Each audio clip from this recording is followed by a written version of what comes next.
Hello student, welcome back to my channel. मैं हूं श्रवण गोस्वामी। आज हम लोग जो क्लास 10 साइंस का मोस्ट इंपॉर्टेंट क्वेश्चन देखने वाले हैं। जैसा कि पता है आपको, हमारे चैनल से तैयारी कर रहे हो तो आपको अब की बार 90 पार यानी कि 90% आपको साइंस में जरूर अचीव होगा, ये मेरी गारंटी है। तो आज हम लोग महत्वपूर्ण क्वेश्चन देखने वाले हैं, ठीक है। आपको श्रवण सर पढ़ाएंगे, ठीक है। तो यहाँ आप लोग देख सकते हो, मैं आज आप लोगों को पढ़ाऊंगा, ठीक है। क्या साइंस का महत्वपूर्ण क्वेश्चन। इससे पहले अगर चैनल पर नए आए हो तो सब्सक्राइब कर लो, बेल आइकन को प्रेस कर लो चैनल पर नए आए हो तो, ठीक है। अगर पुराने हो तो अच्छा ही है। तो यहाँ पहला क्वेश्चन है, वायु में जलाने से पहले मैग्नीशियम रिबन को साफ क्यों किया जाता है। इससे पहले आप लोग थोड़ा क्वेश्चन को मैं दिखा देता हूँ क्या क्या क्या क्वेश्चन देखने वाले हैं। ये क्वेश्चन देख सकते हो, बुझे हुए चूने से ब्लीचिंग पाउडर कैसे बनाया जाता है। सोडियम सल्फेट से सोडियम कार्बोनेट कैसे बनेगा। सोडियम ऑक्साइड को जल से में घोला जाता है तो क्या होता है। और सारे क्वेश्चन हैं, लेकिन ये सारे इंपॉर्टेंट क्वेश्चन हैं और पीछे वाले और भी मोस्ट इंपॉर्टेंट हैं, ठीक है। लास्ट वाला तो इतना मोस्ट इंपॉर्टेंट है कि आप लोग कह नहीं सकते हो, ठीक है। तो वायु में जलाने से पहले मैग्नीशियम रिबन को साफ क्यों किया जाता है। इससे पहले मैंने ये क्वेश्चन आप लोगों को किसी वीडियो में बताया था और आई होप कि जानते होंगे। अगर जानते हो तो अच्छा है, नहीं जानते हो तो मैं आप लोगों को बताऊंगा, इसका आपको लोगों को चिंता नहीं करना है। देखो, मैग्नीशियम रिबन जो होता है ना, मैग्नीशियम रिबन की सतह पर मैग्नीशियम रिबन की सतह पर मैग्नीशियम ऑक्साइड की सतह पर, देखो हाँ, सतह पर मैग्नीशियम ऑक्साइड की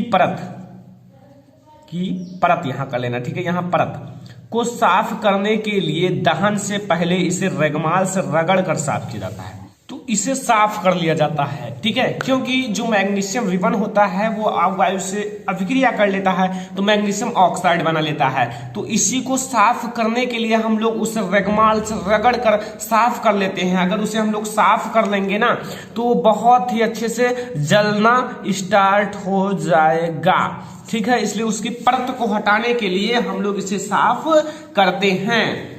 समझ में आया पहला क्वेश्चन? आई होप कि समझ में आ गया होगा, ठीक है। तो ये क्वेश्चन मैंने आप लोगों को ऑलरेडी बता भी दिया था, ठीक है। यहां देखो स्टूडेंट, शुद्ध जल या शुद्ध अशुद्ध जल का पीएच मान होता है। बहुत सारे स्टूडेंट जानते होंगे क्योंकि ये जो क्वेश्चन है ना कॉमनली है, सभी के लिए इंपॉर्टेंट है।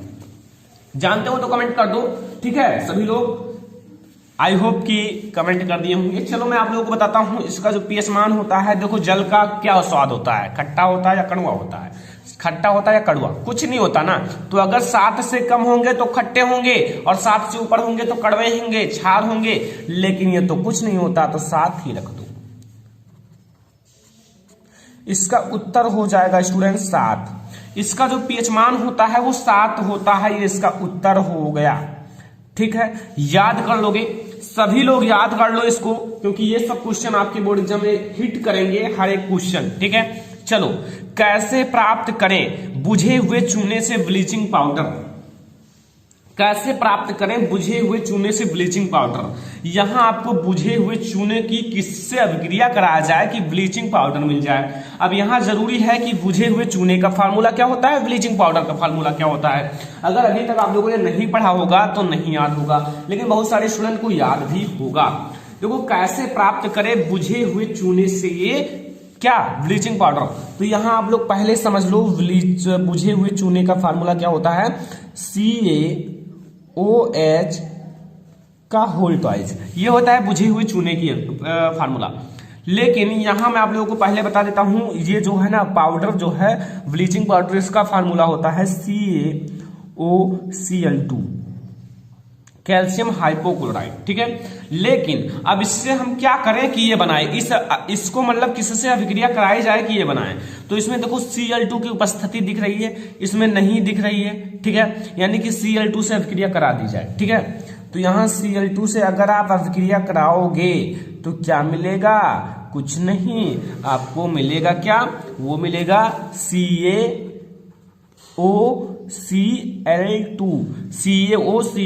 प्लस, देखो यहाँ Ca और यहां से मैंने एक वो ले लिया और यहाँ Cl2, इसमें अभी 2 H है और एक वो है, क्योंकि मैंने एक ही O लिया है। तो H 2 है और O 1 है, तो H2O। यानी कि अगर हम लोग बुझे हुए चूने में क्लोरीन से अभिक्रिया कराएं तो क्या प्राप्त होगा, आप देख सकते हो, bleaching powder CaOCl2 plus water H2O, ठीक है, कितना आसान है ना। लेकिन ये क्वेश्चन आपके बोर्ड एग्जाम में आ सकते हैं, मोस्ट इंपॉर्टेंट क्वेश्चन है। ठीक है, तो इसलिए आप लोग प्लीज इन सबको तैयार करके जाना बोर्ड एग्जाम में। मैं आप लोगों को पहले से तैयार करवा रहा हूं, लेकिन अब आप लोग देख रहे होंगे वीडियो तो जानते होंगे, नहीं देख रहे होंगे तो नहीं हो पाएगा, ये तो 100% गारंटी है। दूसरा देखो, सोडियम सल्फेट से सोडियम कार्बोनेट, ये दो चरण में होगा ये रिएक्शन, इसलिए आपको हार्ड लगेगा। सोडियम सल्फेट से सोडियम कार्बोनेट, चलो मैं बताता हूं अच्छे से। देखो, सोडियम सल्फेट से सोडियम कार्बोनेट, पहले आपको फार्मूला याद होना चाहिए सोडियम सल्फेट और सोडियम कार्बोनेट का। तो सोडियम सल्फेट का फार्मूला क्या होता है ये तो मैं आप लोगों को बता देता हूं, लेकिन सोडियम सल्फेट का जो फार्मूला होता है वो तो बहुत सारे स्टूडेंट जानते होंगे ना, Na2 यानी कि सोडियम और SO4 सल्फेट, सोडियम सल्फेट। अब इसमें हम क्या करें कि सोडियम कार्बोनेट प्राप्त हो जाए। सोडियम कार्बोनेट का फार्मूला क्या होता है, सोडियम कार्बोनेट Na2CO3 से कार्बोनेट होता है। ठीक है, अब हम लोग क्या करें कि ये सोडियम कार्बोनेट प्राप्त हो जाए, तो इसमें अगर Na2SO4 में हम लोग क्या करें, कार्बन के 4 मॉलिक्यूल्स 4C लें। ठीक है, 4C लेंगे तो हमें प्राप्त क्या होगा स्टूडेंट जानते हो, मैं तो दूसरा लिख दिया, Na2S, ठीक है, Na2S plus 4CO, Na2S plus 4CO। ठीक है, अब ये जो हमें Na2S मिला है ये Na2S, चलो मैं दूसरे कलर का यूज करता हूं। हाँ, ये Na2S जो मिला है, ठीक है, ये Na2S ये जो मिला है, ठीक है, हमें प्रोडक्ट के रूप में। अब इसकी अभिक्रिया जब हम लोग कैल्शियम कार्बोनेट के साथ कराएंगे, कैल्शियम कार्बोनेट के साथ, तब हमें Na2 ये है। अब यहां से CO3 ले लो, Na2CO3, ठीक है, Na2CO3 प्लस CAS, ठीक है, CAS। अब यहां देखो ये क्या था, सोडियम सल्फेट है ना,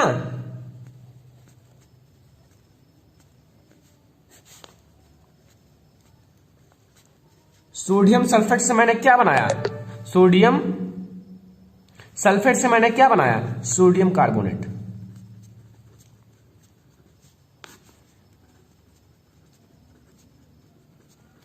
सोडियम सल्फेट से सोडियम कार्बोनेट, बस यही करना था, देख लो, सोडियम सल्फेट से सोडियम कार्बोनेट।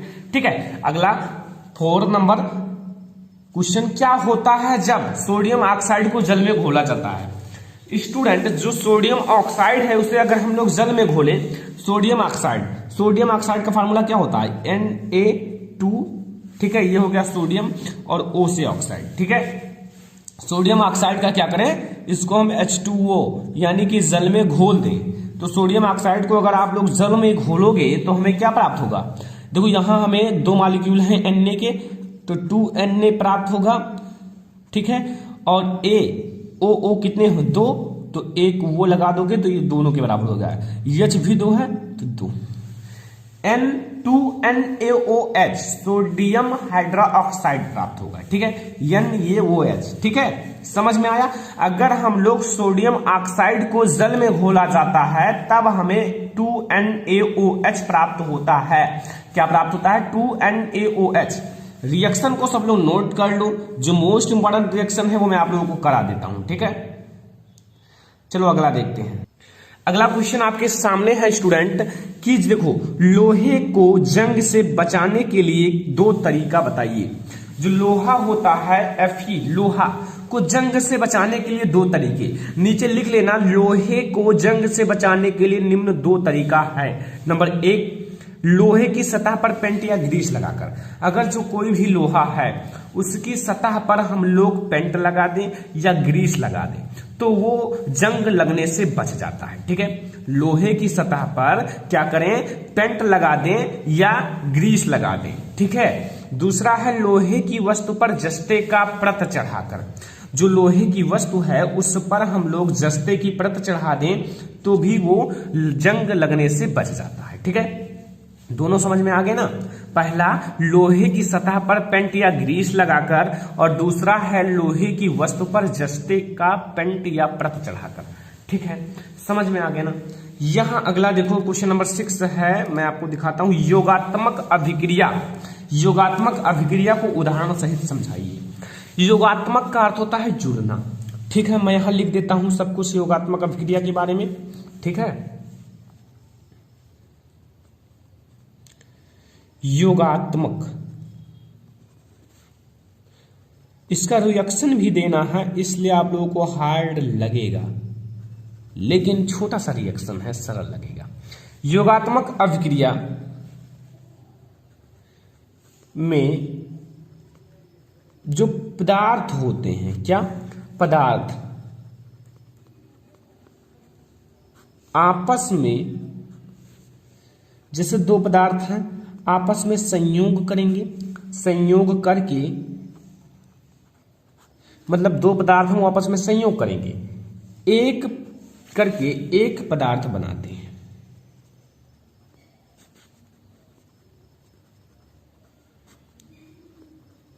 एक पदार्थ बनाते हैं तथा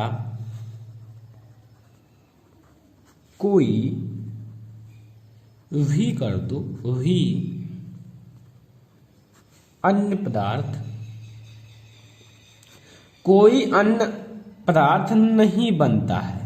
मतलब एक ही पदार्थ बनता है, दूसरा जो अन्य पदार्थ है वो नहीं बनता है। ठीक है, यहां मैंने लिख दिया है, सब कुछ समझ जाओगे क्योंकि इजी है। अब देखो दो चीजें मिलेंगी तब एक उत्पाद बनेगा। यहां मेनली क्या है कि योगात्मक अभिक्रिया में पदार्थ आपस में संयोग करते हैं तब एक पदार्थ बनाता है, एक पदार्थ। जैसे अगर हम लोग यहां CH2 डबल बॉन्ड CH2, यहां डबल बॉन्ड इसलिए लगा क्योंकि ये एल्कीन समूह है और एल्कीन समूह में डबल बॉन्ड लगते हैं। ठीक है, CH2 डबल बॉन्ड CH2, इसे ऐसे भी लिखा जा सकता था C2H4 एथिलीन। ठीक है, लेकिन इसे इसलिए लिखा गया कि इसे आसान लगेगा इस प्रकार से लिखना। ठीक है, CH2 डबल बॉन्ड CH2 में आप दो मॉलिक्यूल सॉरी H2 हाइड्रोजन मिला लो। यहां देखो दो पदार्थ मिल गई ना, दो पदार्थ को मिला दिया गया। इसमें देखो इसमें दो पदार्थ को मिला दिया गया, लेकिन आप Na की उपस्थिति लो, किसकी Na यानी कि सोडियम, और इसे 200 डिग्री सेल्सियस से 300 डिग्री सेल्सियस तक गर्म करो। 200 डिग्री सेल्सियस से 300 डिग्री सेल्सियस पर गर्म करो। तो यहां देखो आपको प्राप्त क्या होगा जानते हो, एक ही प्राप्त होगा। ये CH2 ये एक है, ये एक, दो मिलकर एक बनाया। क्या बनाया? CH3 यानी कि ये क्या बना है? एथेन। देखो दो चीजें हैं, एक ये एल्केन समूह बना है। ठीक है, 2 और 6, सॉरी एल्केन नहीं बना है, सॉरी एल्केन नहीं। ठीक है, सही है, बिल्कुल सही है। एथेन है ना, तो एल्केन समूह है एथेन।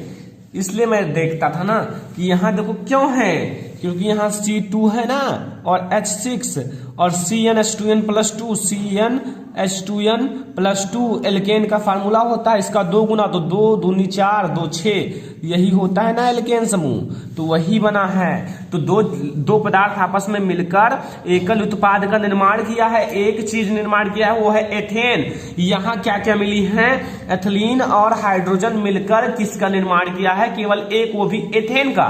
तो ये इसीलिए कहा गया कि योगात्मक अभिक्रिया में पदार्थ आपस में संयोग करके एक पदार्थ बनाते हैं तथा कोई अन्य पदार्थ नहीं बनता है। एसिटिक अम्ल से मेथेन, मोस्ट इंपॉर्टेंट है, आपके सामने लिखा हुआ है मोस्ट इंपॉर्टेंट।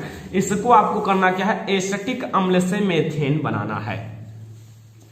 क्या बनाना है स्टूडेंट? एसिटिक अम्ल से मेथेन। जानते होंगे आई होप, लेकिन नहीं जानते हूं तो मैं आप लोगों को बताता हूं। हार्ड आप लोगों को लगेगा कि लेकिन मोस्ट इंपॉर्टेंट है आपके बोर्ड एग्जाम के लिए। यहां मैं आप लोगों को बता देता हूं CH3, ठीक है, COOH, ये क्या है? एसिटिक अम्ल है। क्या है? एसिटिक अम्ल है। अब इसमें अगर हम लोग NaOH ऐड करें, क्या ऐड करें, NaOH, ठीक है, तो हमें क्या प्राप्त होगा जानते हो? तो हमें प्राप्त होगा CH3COONA। ये है सोडियम एसीटेट। क्या है? सोडियम एसीटेट, ठीक है, क्योंकि अगर R, इसे R कहा जा सकता है, COO आ जाए ना, RCOO, तो एसीटेट हो जाता है। यहाँ K होता तो पोटेशियम एसीटेट, यहाँ सोडियम है इसलिए सोडियम एसीटेट हो गया, ठीक है, और प्लस H2O। लेकिन हमें तो मेथेन मिला ही नहीं, तो क्या होगा, इसी का हम लोग दोबारा अभिक्रिया NOH के साथ कराएंगे। इस चीज का फिर से कराओ, CH3COONA, सोडियम एसीटेट। ये जो सोडियम एसीटेट है, नाम लिख लो अभी, सोडियम एसीटेट इसका, ठीक है। तो इसकी हम लोग अभिक्रिया दोबारा NaOH के साथ कराएंगे, तो हमें प्राप्त क्या होगा? अब हमें प्राप्त होगा मेथेन, क्योंकि यहां हमें मेथेन प्राप्त होगा, क्योंकि यहां CH, यहां देखो 3 है और एक ये ले लो H, 4 हो गया, CH4 प्लस, अब जो आपका बचा उसे निकाल दो, Na2 बचा, Na2, और क्या बचा, CO3, सोडियम कार्बोनेट बचा, ठीक है। समझ में आया? ये डबल हैंड रिएक्शन है, 2 बार होता है, इसलिए आप लोग याद रखना, मोस्ट इंपॉर्टेंट भी है, तो इसलिए हार्ड है क्योंकि ये मोस्ट इंपॉर्टेंट है, ठीक है। तो यहां आपको समझ में आ गया होगा। अब हम लोग IUPAC नेम देखेंगे। IUPAC नेम, जो IUPAC नाम होता है उसको, ठीक है। पहला IUPAC नाम C2H5CHO, ये कौन सा समूह है? एल्डिहाइड समूह, और एल्डिहाइड समूह होने के कारण इसका नाम होगा मेथ, एथ, और ये प्रोप, तो प्रोपे, और इसमें क्या जुड़ता है? नल, यानी कि प्रोपेनल, प्रोपेनल, ठीक है। और ये COOH लगा है, कार्बोक्सिलिक समूह, इसमें नोइक जुड़ता है, तो मेथ, एथ, प्रोप, तो प्रोपेनोइक क्या हो जाएगा स्टूडेंट? प्रोपेनोइक, ठीक है। अगर जहां COOH लगा हो वहां नोइक जुड़ता है, जहां CHO लगा हो वहां अल जुड़ता है, छोटा वाला अल, तो प्रोपेन में अल जोड़ा गया तो प्रोपेनल हो गया। अब जहां देखो Cl लगा हुआ है तो Cl मतलब क्लोरो, मेथ, एथ, एथेन। देखो स्टूडेंट, इन सब के लिए रूल्स थोड़ा पढ़ने पड़ेंगे तभी जान पाओगे, इसके लिए मैंने एक वीडियो ऑलरेडी बना दिया है, आप लोग सर्च कर सकते हो IUPAC नेम कैसे लिखें बाय श्रवण लेक्चरर, आपको वो हमारा वीडियो सबसे ऊपर मिल जाएगा। अगला क्वेश्चन है, मनुष्य के प्रत्येक जबड़े में अर्धचर्वणक दांतों की संख्या बताइए, ठीक है, संख्या बताना है और इनके कार्य भी बताने हैं। तो बता देता हूं क्या है, प्रत्येक जबड़े में अर्धचर्वणक दांतों की संख्या 2 जोड़ी, यानी कि 4 होती हैं, 2 जोड़ी होती हैं। ये भोजन को कुचलने या चबाने के कार्य आता है, इससे भोजन को आसानी से चबाया जा सकता है, मतलब उसे क्या, कुचला, यानी कि कुचला जाता है, ठीक है। उसे पचाने के लिए छोटे छोटे कणों के रूप में तोड़ा जाता है भोजन को, ठीक है। तो नोट कर लो, फिर मैं अगला क्वेश्चन देखता हूं। क्वेश्चन नंबर 10, पुमांग और जयांग में अंतर, छोटा सा अंतर बताना है, 1-2 नंबर में आएगा। तो पुमांग और जयांग में क्या अंतर है, जानते हो ना? नहीं जानते हो, मैं बताता हूं। पुमांग क्या है? पुष्प का नर जननांग है, और जबकि क्या होगा, देखो पुमांग पुष्प के नर जननांग है, और जो जायांग है वो मादा जननांग है। तो यहां आप लोग लिख दो, जो पुमांग है ना, पुमंग पुष्प का नर जननांग है, और जायांग पुष्प का मादा जननांग है, ठीक है। ये उत्तर हो गया। पुमंग जो है पुष्प का नर जननांग है, और जायांग जो है पुष्प का मादा जननांग है। ये समझ में आ गया होगा। प्रश्न नंबर 11, परिवार नियोजन से क्या तात्पर्य है? परिवार नियोजन से आप क्या समझते हो? परिवार नियोजन का अर्थ है कि परिवार को नियोजित रखना, परिवार को कम रखना, सुखी रहना, ठीक है। ज्यादा परिवार ना रखो क्योंकि सुख कम हो जाता है। परिवार कल्याण हेतु बच्चों की संख्या सीमित कर परिवार को नियोजित करने की प्रक्रिया को परिवार नियोजन कहते हैं। परिवार कल्याण हेतु जो परिवार कल्याण है उसमें बच्चों की संख्या, जो बच्चों की संख्या 2 3 हो बस, ठीक है, 1 2 3 कर परिवार को नियोजित करने की प्रक्रिया को परिवार नियोजन कहते हैं। परिवार नियोजन समझ में आया? कितना इजी है ना। परिवार कल्याण हेतु बच्चों की संख्या सीमित कर बच्चों को नियोजित करने की प्रक्रिया को परिवार नियोजन कहते हैं। समझ में आ गया होगा, छोटा सा क्वेश्चन है इसलिए मैंने आप लोगों को समझा दिया, ठीक है। परिवार नियोजन पूरा समझ में आ गया। देखो अभी तक 11 क्वेश्चन मैंने आप लोगों को समझाए हैं, एक भी क्वेश्चन में डाउट नहीं होना चाहिए। अगर किसी भी क्वेश्चन में ज्यादा डाउट हो कमेंट कर दो, उसे मैं आप लोगों को अलग से वीडियो बना दूंगा, ठीक है। अगला, आनुवांशिकता के जनक कौन है? आनुवांशिकता के जनक कौन है? Gregor John Mendel. Gregor John Mendel आनुवांशिकता के जनक कौन है? Gregor John Mendel. देखो मैं आप लोगों को हर एक क्वेश्चन डीपली समझा देता हूं ताकि आप लोगों को समझ में आ जाए। ये ग्रेगर जॉन मेंडल इनके जनक हैं क्योंकि इन्होंने 3 नियम दिया था, प्रभाविता का नियम, पृथक्करण का नियम, स्वतंत्र जीवन का नियम। 2 प्रयोग भी किए थे, 1 संकर संकरण, 2 संकर संकरण। इस पार्ट को ऑलरेडी पढ़ा दिया गया, नहीं देखे हो तो देख लो, ठीक है।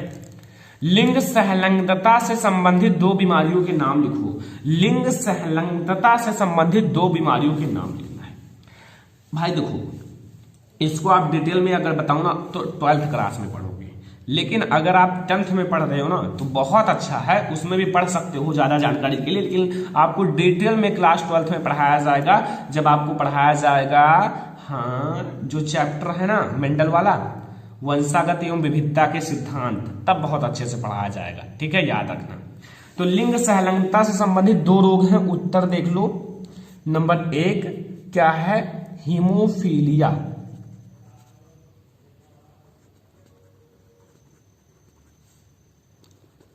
हीमोफीलिया। नंबर 2 है वर्णांधता। हीमोफीलिया का क्या अर्थ है? जैसे शरीर में कहीं थोड़ा सा चोट लग जाए, कट जाए तो खून बंद नहीं होते हैं, लगातार बहते रहते हैं, तो ठीक है, इसीलिए वो रुधिर का थक्का नहीं बनता है और क्या होता है, इससे व्यक्ति की मौत भी हो सकती है। और वर्णांधता लाल और हरे रंग, ये लाल रंग है या हरा रंग, इसमें विभेद नहीं कर पाता है, ठीक है। विभेद करने का अर्थ है वो विभेद नहीं कर पाएगा, ये लाल है कि ये हरा, ये लाल है कि ये हरा। इसलिए इनसे रोग से पीड़ित व्यक्ति को रेलवे में नहीं रखा जाता है, ठीक है। समझ में आ गया। यहां देखो गोलीय दर्पण की फोकस दूरी तथा वक्रता त्रिज्या में संबंध।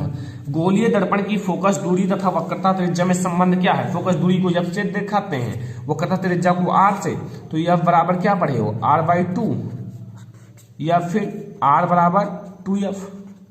r जो होता है 2f के बराबर होता है। वक्रता त्रिज्या जो होता है फोकस दूरी की 2 गुनी होती है, जबकि जो फोकस दूरी होता है वक्रता त्रिज्या की आधी होती है, ठीक है। यही है ना संबंध, पढ़े होंगे, ठीक है।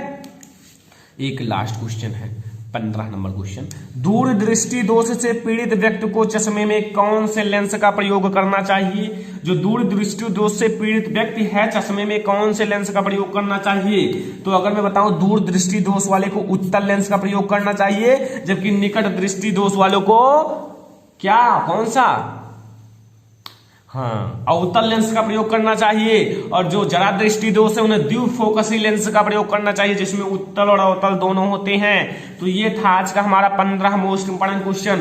तो प्लीज स्टूडेंट, अगर हमें आप लोगों को लग रहा हो कि सर हमारे लिए मेहनत कर रहे हैं, तो प्लीज चैनल को सब्सक्राइब कर लो और वीडियो को एक लाइक जरूर करना। एक लाइक मुझे इतना ज्यादा मोटिवेट करता है कि मैं फिर से वीडियो बनाने के लिए तैयार हो जाता हूँ। और हाँ, चैनल पर नए हो तो सब्सक्राइब करने के बाद बेल आइकन को जरूर प्रेस कर लेना, ठीक है स्टूडेंट। तो आई होप कि समझ में आ गया होगा, ठीक है। चलो फिर आगे हम लोग अगले वीडियो में मिलेंगे ऐसे इंपॉर्टेंट क्वेश्चन के साथ। तब तक के लिए टाटा बाय बाय।